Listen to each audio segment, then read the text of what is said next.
name is Rod Goelz of the We Love Guitar Nerds podcast. Today is a special day. I'm going to be unleashing my top 7 things and concepts and essential tips to quick start your guitar journey to become a great guitar player, to be a better guitar player. So it doesn't matter if you want to rock the stage or you just want to rock the campfire. Whatever it is, I got you covered. So grab your guitar and let's dive in. Tip 1, learn the basic chords. What the basic chords mean to us are open chords, and we're going to start with what we call the caged fingering. So these are going to be the chords you want to start with. They're the chords that lots of other things are built off of. That's your C fingering, your A fingering, your G fingering, your E fingering, and then your D fingering. Spells the word cage. C-A-G-E-D. So you want to get those down. You want to get those down to the point where they're easy and you don't even have to think about it. So what we then do is we string those together. So the other part of this is those easy chords, those cage fingerings can also be minor chords too. So some of them, like for example, my E major can turn into E minor. My A major can turn into A minor. My D major and D minor. Thousands of chords are just that. Those 8 chords I just showed you there, the cage fingerings and the 3 minor chords. Tip number 2, practice power chords. Power chords are the heart and soul of rock and roll. They are like the secret sauce of everything that we like about loud guitars and loud rock and roll and all that kind of stuff. So what a power chord is that's your open chord. It is the shortened version of the larger chord.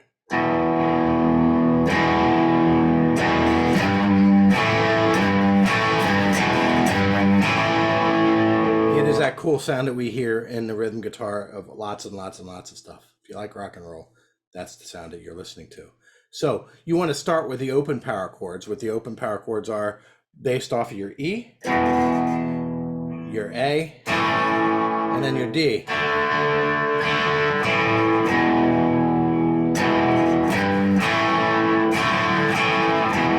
Okay, you can throw that G in. This is like the Malcolm Young G chord. That's still a power chord. By definition, power chords are just roots and fifths.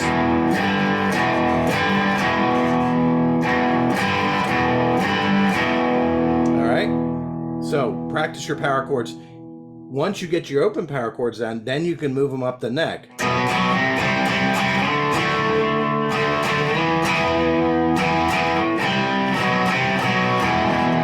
Etc. Like, yeah, countless songs.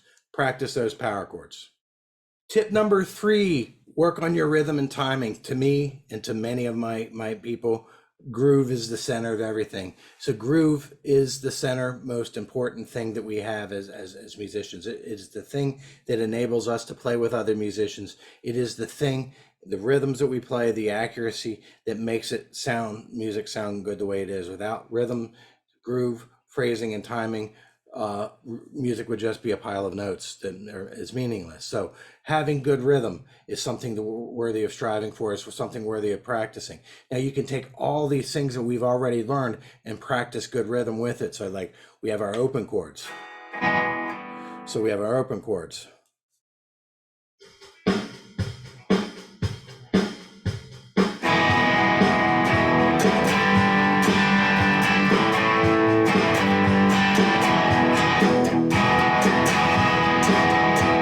We have the power chords.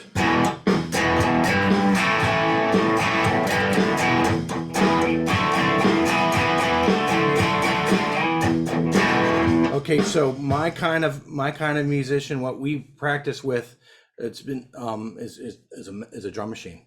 Okay, lots of people talk about metronomes. I prefer the drum machine because it sounds more like something that we're going to play in real life.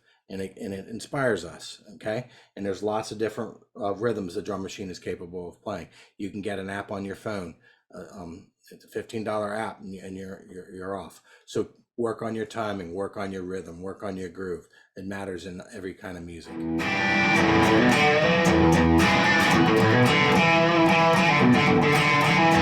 Tip number 4, learn the riffs, all the riffs. You hear a riff, learn it.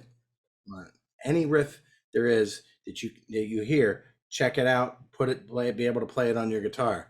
Okay, riffs are like the melody and where chords and melody and rhythm and groove, where all that comes together. So you hear that in the hear that in a lot.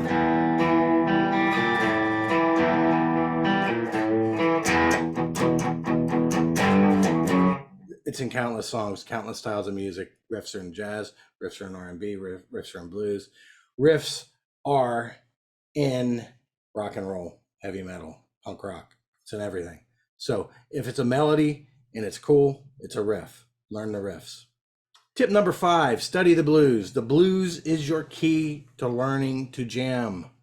Okay, guitar players, we don't just take our music stand on stage and read our tablature like the viola players. We're cooler than that. I'm kidding. Not really.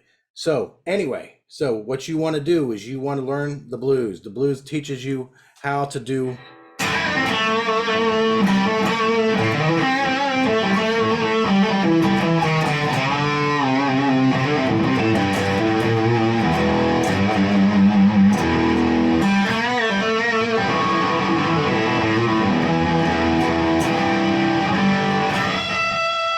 that's all blues.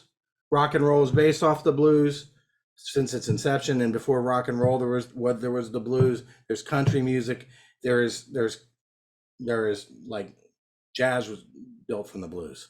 So anyway, the blues will help you also be able to navigate through all those different styles, because it is an important ingredient in everything that happened in the last 120, 130 or more years. So learn the blues.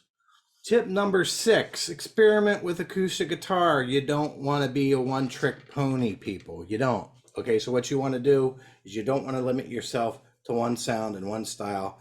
And it's like you open up doors when you have something like an acoustic guitar. It'll teach you how to make sounds that electric guitar alone won't.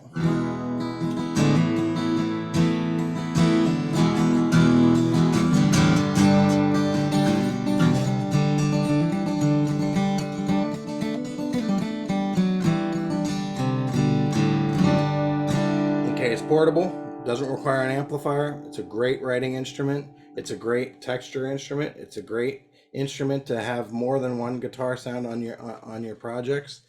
And there's styles on the acoustic guitar that are kind of almost specific to acoustic guitar. You could probably play them on electric, but they're more developed on acoustic guitar. For example, and this would be the one thing that we can check out, would be like fingerstyle guitar, like Travis picking, for example. Travis picking is, so this pattern, Travis picking pattern, named after Merle Travis.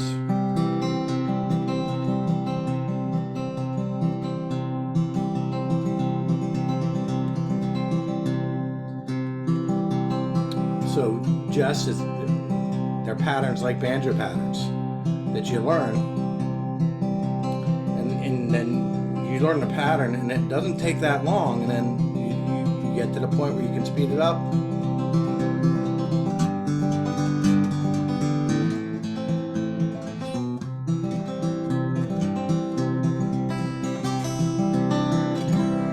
All right, so that's Travis picking pattern. That is fingerstyle pattern.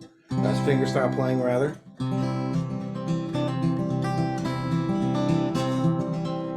New worlds opens up new worlds. You can play with lots of different kinds of people.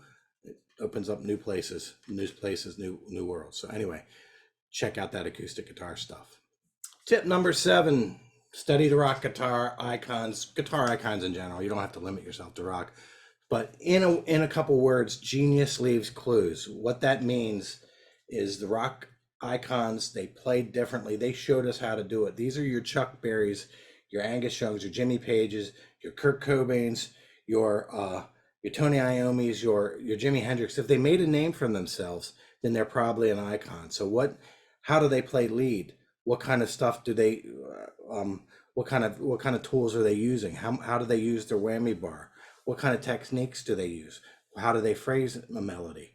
How do they play rhythm guitar? What kind of do they use all kinds of chords or just power chords? These are all questions you can learn from. And as I said, genius follows clues. You can model yourself after these icons, and a part of you can be a part of them can be a part of you. So anyway, so genius follows clues. Jimi Hendrix is a genius. What can we learn from Jimi Hendrix? Sound opens up. He has taken the blues and he has expounded on it in ways that nobody has done before or since. So, and millions of guitar players since Hendrix was alive have been inspired by Jimi Hendrix. So, anyway, so these are my 7 tips. I hope you enjoyed this, and if you like what you see, subscribe, like, share with 50 of your closest friends. We love guitar nerds. Also, we have the QuickStart Guitar. We have the QuickStart Guitar book and classes coming up in York, Pennsylvania and Mechanicsburg, Pennsylvania, in coming this fall. So be on the lookout for QuickStart Guitar, the QuickStart Guitar class. Thank you. My name is Rod Goelz, and see you on the other side.